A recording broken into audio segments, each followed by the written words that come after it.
Bem-vindo ao canal My Audiobook. Hoje vou narrar mais um conto do livro O Povoador, de Oswaldo Pereira. Eu espero que goste, curta o vídeo, compartilhe e comente. Se você ainda não se inscreveu no canal, é só clicar no sininho e ativar as notificações. Isso vai ajudar o canal a crescer e a alcançar mais pessoas. Obrigada! Manguique. A ilha ficava no meio do oceano, no exato ponto onde a corrente brumosa de von Hindelerb tangenciava as águas quentes dos terrais molinésios, o que assegurava àquele pedaço de terra perdido no mar uma repetição estável e rigorosamente pontual das estações, um regime de chuva e sol, pelo qual se podiam combinar encontros e um completo e anônimo isolamento, providenciado pelo anel de nebulosidade espessa que permanentemente o circundava. Os habitantes da ilha nasciam e morriam, tendo como horizonte aquela parede esbranquiçada e imutável que nascia junto às ondas e se elevava a uns 10 quilômetros de altura e a uma distância máxima de qualquer de suas praias não superior a 2 dias de viagem num bom bote de 12 remos.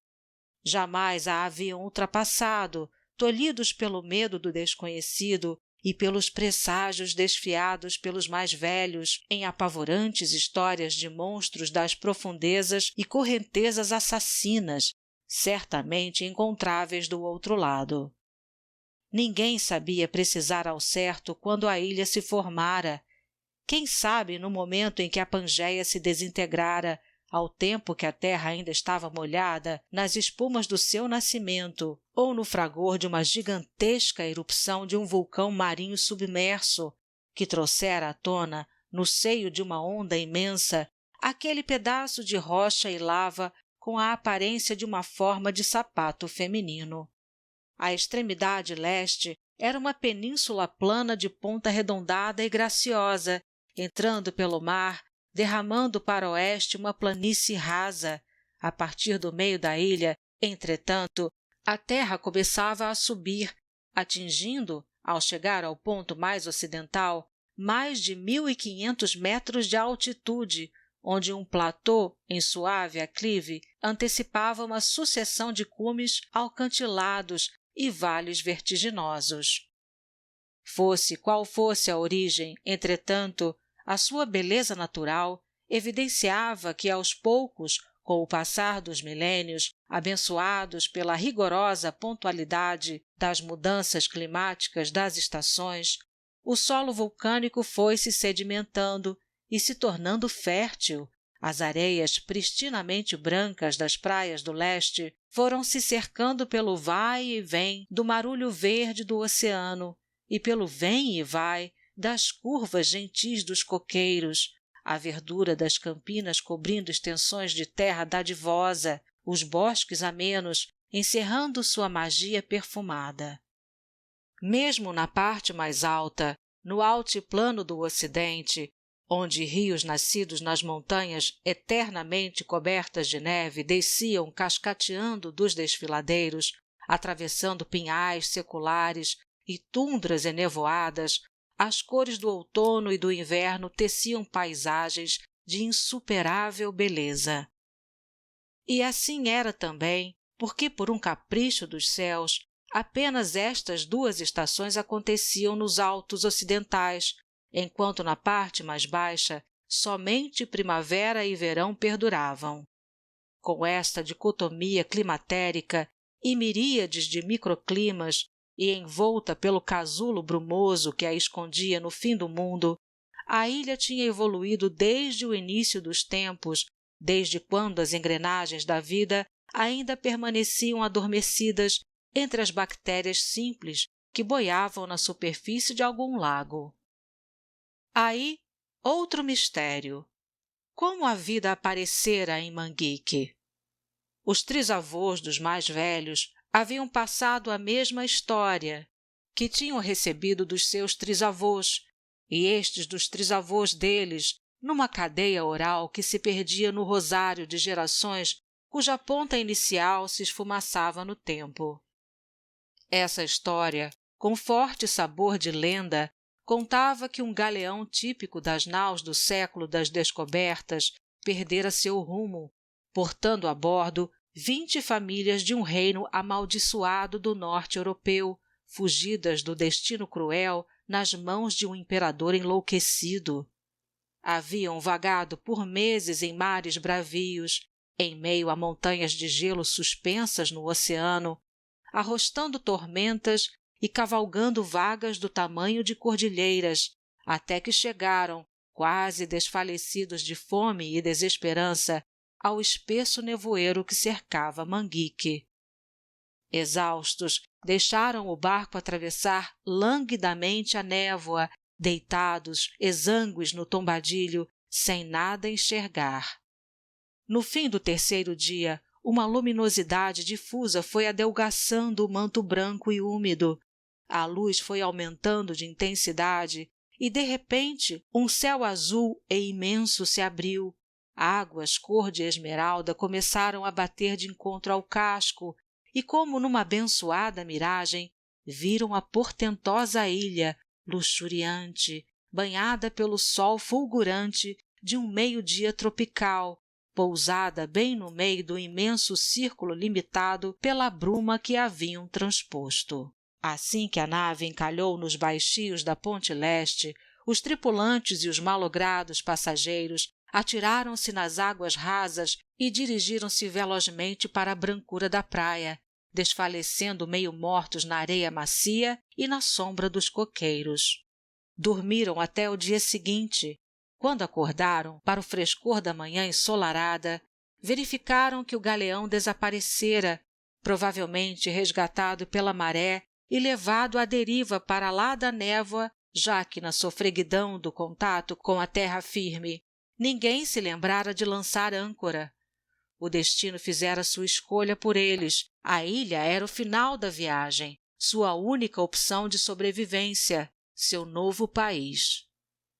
Nos primeiros dias, minuciosas incursões pela vegetação verdejante que se estendia para além das praias revelaram que aquelas terras nunca haviam sido pisadas por pés humanos. Era pura e núbil, intocada e virgem.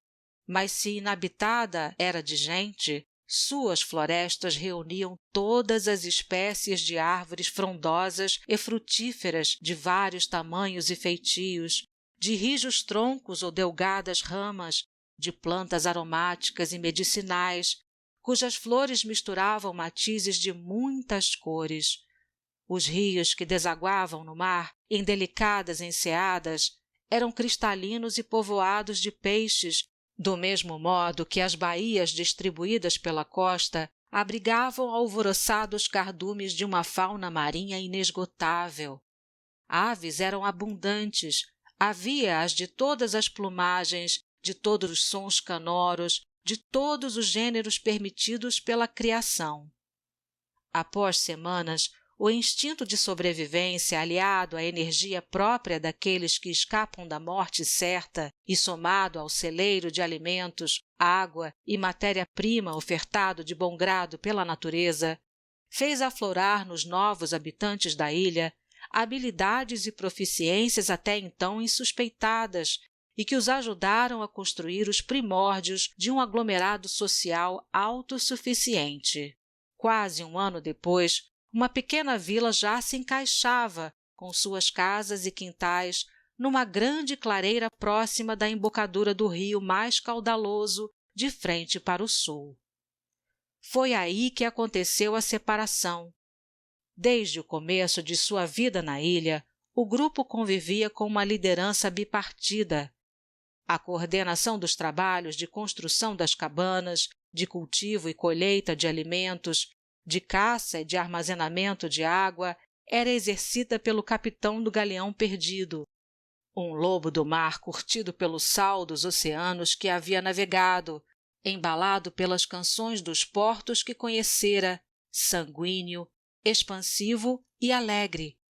A guarda dos princípios morais da comunidade, o exercício da justiça e a função de juiz eram preenchidos pelo escrivão de bordo, um homem magro, alto e ascético, de olhos duros e frios e pouco falar. Ambos detinham inquestionável influência sobre os demais habitantes, mas não cumulativa, ou seja, enquanto uma metade admirava profundamente o marinheiro, a outra seguia cegamente a figura do escriba. E foi ele quem convenceu as 10 famílias que o apoiavam a partir em direção a oeste. Já nos primeiros dias da chegada à praia, o empertigado notário argumentava que uma excursão mais profunda deveria pesquisar toda a extensão daquele pedaço de terra, até o alto das montanhas que azulavam ao longe, a muitas e muitas léguas dali, com seus cumes brancos, acenando com a promessa de temperaturas hibernais, ares finos e noites profundas. Este, doutrinava ele, seria o ambiente ideal para o estabelecimento da nova vila, protegida pelos pinhais e dedicada ao recolhimento espiritual, inspirado pelo frio e pelo silêncio. O vibrante capitão defendia exatamente o contrário. O lugar ideal para a aldeia era perto do mar, abençoado pelo calor e pela luz perene do sol, embalado pelo vento doce nas palmas e pelo marulho das ondas tangido pela alegria de viver. Apesar de acaloradas discussões, ninguém mudou sua opinião. Quando faltava uma semana para o primeiro aniversário da descoberta de Manguique, o escrivão e seus seguidores juntaram seus pertences e rumaram para o ocidente, em demanda das terras altas. Levaram mais de 2 meses para chegar ao altiplano, tendo sido especialmente penoso atravessar o desfiladeiro que cortava a ilha de lado a lado, mesmo na sua metade, pouco antes das altitudes se elevarem. O esforço e o sacrifício de vencerem o íngreme paredão de granito os fizeram sentir a separação. Era como se tivessem cortado o cordão umbilical que os ligava aos que tinham ficado no leste. Eram agora outro povo. Os dias foram passando e se somando em meses, depois em anos, e os anos em décadas. O povo da praia nunca mais ouvira falar dos que haviam partido para as montanhas, e vice-versa. Assim, separadas pela distância, pelo desfiladeiro e pela escolha que haviam feito, as 2 sociedades evoluíram dentro da única forma de governo que conheciam, e fundaram-se 2 reinos, o de Lacbac, nas terras altas do ocidente, e o de Limbaringo, junto aos mares do Levante. Em Lacbac, o pálido notário se tinha autoproclamado primeiro rei, escolhendo sua consorte entre as pudicas e louras jovens que com ele haviam migrado e iniciado uma dinastia de filhos únicos, quase sempre machos, que foram perpetuando as características físicas e os preceitos austeros do grupo que subira para as montanhas. Eram quase todos alvos de pele, claros de olhos, finos de corpo, silenciosos, recatados, trabalhadores e sérios. Os dias em Lacbac eram curtos, oscilando entre o cinzento hibernal e a melancolia do outono, propícios ao decoro e à oração, e invariavelmente dedicados ao recolhimento espiritual. Música não havia, além de alguns cânticos guturais e soturnos entoados nos funerais. Sexo havia, mas era feito quase como obrigação, praticado somente em alcovas conjugais, acobertado pelos lençóis grossos e no escuro. Em Limbaringo, a festa era permanente. No dia seguinte à separação dos grupos, o capitão tomara uma grande bebedeira, esvaziando o último barril de rum que havia trazido do galeão.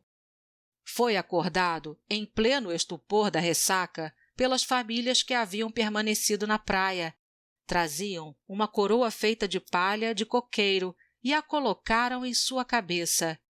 Ele olhou em torno, escolheu 3 graciosas jovens, cujas roupas esfrangalhadas pelo uso contínuo no lufa-lufa diário deixavam expostas ao sol benfazejo generosas partes de coxas morenas e seios redondos, e foi constituir sua descendência. Definia-se, com isto, a filosofia de vida das gentes de Limbaringo. a adoração à luz e ao amor, o amor à música e à alegria, a alegria de viver o frenesi do verão, a explosão da primavera, o gosto pela arte, pela cor, pelo riso. Os longos dias ensolarados amorenaram a tez de suas gerações, a seminudez das roupas encheu de curvas sensuais o corpo de suas mulheres, a magia da beira-mar, nas noites estreladas, deu forma ao misticismo preguiçoso do seu povo. E as décadas continuaram filtrando lentas pelas horas e pelos dias exíguos do Oeste e pelas tardes intermináveis do Oriente, sem que os habitantes dos dois reinos jamais se voltassem a ver. Aos poucos, a memória foi se apagando, ganhando contornos de fábula, recitada para as crianças como histórias infantis. Tanto nas montanhas como nas praias, a lembrança diluiu-se nas brumas da distância e do tempo, ao final, restando apenas uma lenda esmaecida que falava de um outro povo esquecido, cuja existência era apenas presumida. Foi só 500 anos depois da separação que se deu o primeiro encontro. Ambos os países haviam avançado suas terras de caça e cultivo paulatinamente em direção ao desfiladeiro. As populações cresciam, necessário se tornava plantar mais e mais, abater mais e mais aves. Certo dia, 2 famílias de agricultores de Lakbak começavam a lançar suas sementes num eito arado junto à margem do paredão de pedra, quando ouviram vozes lá embaixo. Ao assomarem à beira, quase desfaleceram de espanto. Um animado grupo de umas 10 pessoas, trigueiras, de longos cabelos negros e parcamente vestidas, olhavam para cima em igual espavento. A reação nos 2 lados foi imediata. Para os que tinham vindo das montanhas, o escândalo daqueles corpos morenos e descobertos era um atentado brutal ao seu pudor e desencadeou uma sucessão de tapar de olhos e gestos de repúdio. Para os da praia, o espetáculo daquelas figuras vestidas até o pescoço, de chapéus altos e semblante macilento, benzendo-se e ajoelhando-se, carregava uma irresistível comicidade.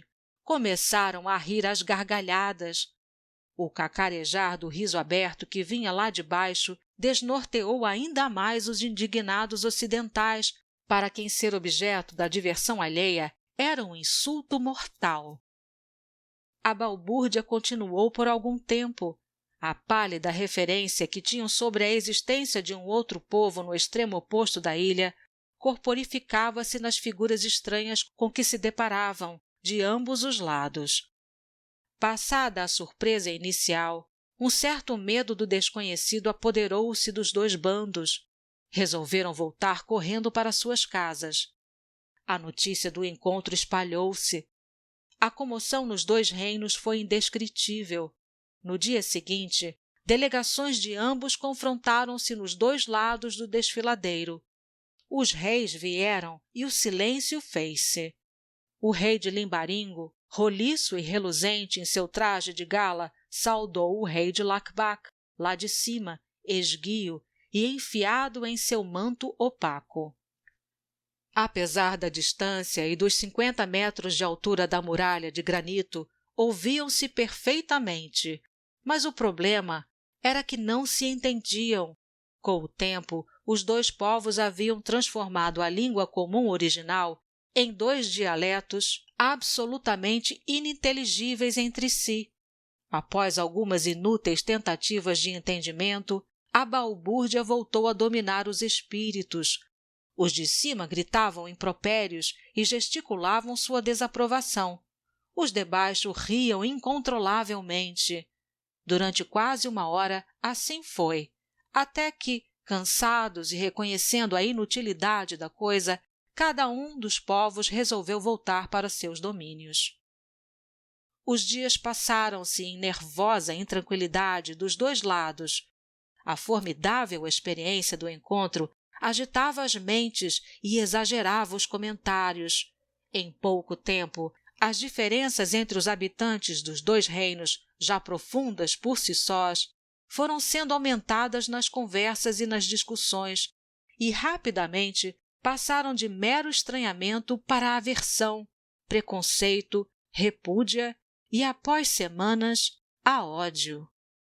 Tornou-se um exercício público para os moradores de Lakbak e Limbaringo irem até o desfiladeiro e trocar insultos e gestos agressivos. Logo, começaram a atirar paus e pedras nos adversários.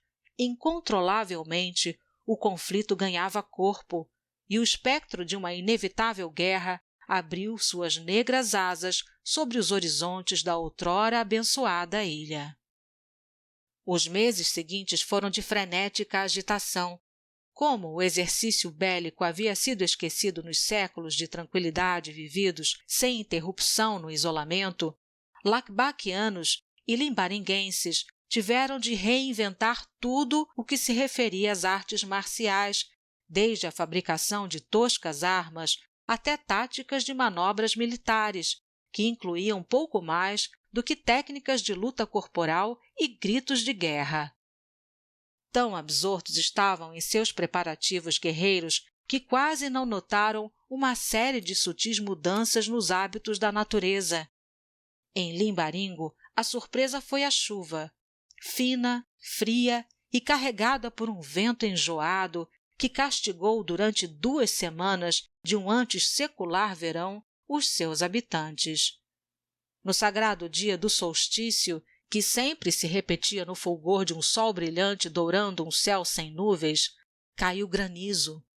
No oeste, o espanto nasceu no degelo fora de época e na enxurrada que desceu das montanhas, arrastando algumas casas, cuja localização era tão antiga quanto o tempo, e a perda das uvas ressequidas por lufadas de ar quente jamais conhecido em dias de outono.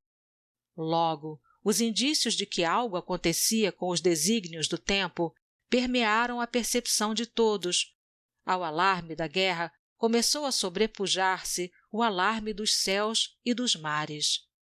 Marés assassinas passaram a engolir as cristalinas praias da ponta leste. Geleiras dos cumes do oeste partiram-se e derreteram-se. A natureza parecia ter declarado sua própria guerra contra a ilha. Mas o que os 2 povos de Manguique não sabiam, e não tinham a menor condição de saber, era que as extraordinárias mudanças que os aterrorizavam tinham sua origem no descaso de um mundo que desconheciam e que ficava para além do muro de névoa que cercava a ilha, um mundo de nações poderosas e descuidadas, cuja inconsciência havia agredido de forma irremediável o chão, as águas e os ares.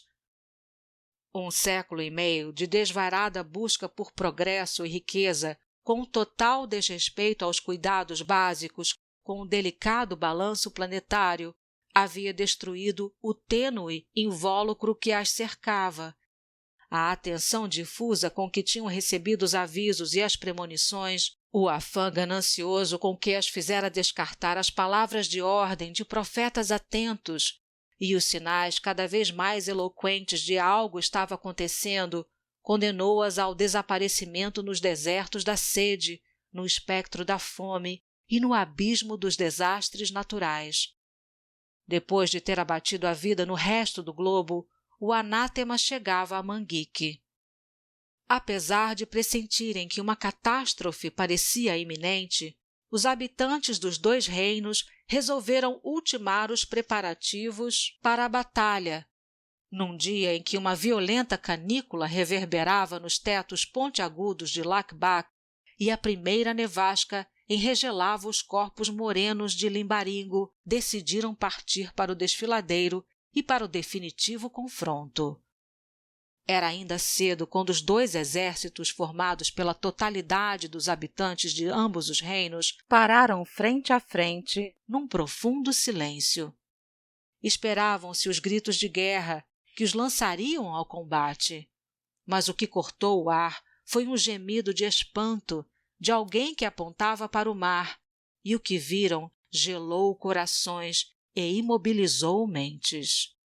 lá, distante das praias de Manguique, a uma distância não superior a 2 dias de viagem num bom bote de 12 remos, o imenso manto de névoa que a circundava desde o início dos tempos começou a desfazer-se como uma grande cortina que se abre, soprada pelo vento. Uma linha do horizonte começou a delinear-se e, sobre ela, um céu cor de chumbo fumaça não prometia nada além da maldição que varrera o resto da humanidade. Petrificados pela revelação, baixaram as armas e se olharam. Do alto da parede de granito, um menino magro e pálido acenou. Na planície abaixo, uma menina de cabelos e olhos negros sorriu. Foi o gesto. Com dificuldade, uns subiram um muro de pedra, outros desceram. As palavras sem tradução foram lentamente sendo substituídas por toques de mãos, braços abertos, lágrimas de redenção que lavaram preconceitos e afogaram intolerâncias. Estavam novamente unidos como seus antepassados no galeão. E também, assim como estes haviam enfrentado as tormentas para chegar a Manguique, eles iriam resistir ao apocalipse legado por gentes de terras que ignoravam. E quem sabe, como uma nova arca, reiniciar o ciclo de vida um dia gerado nas espumas da Pangeia.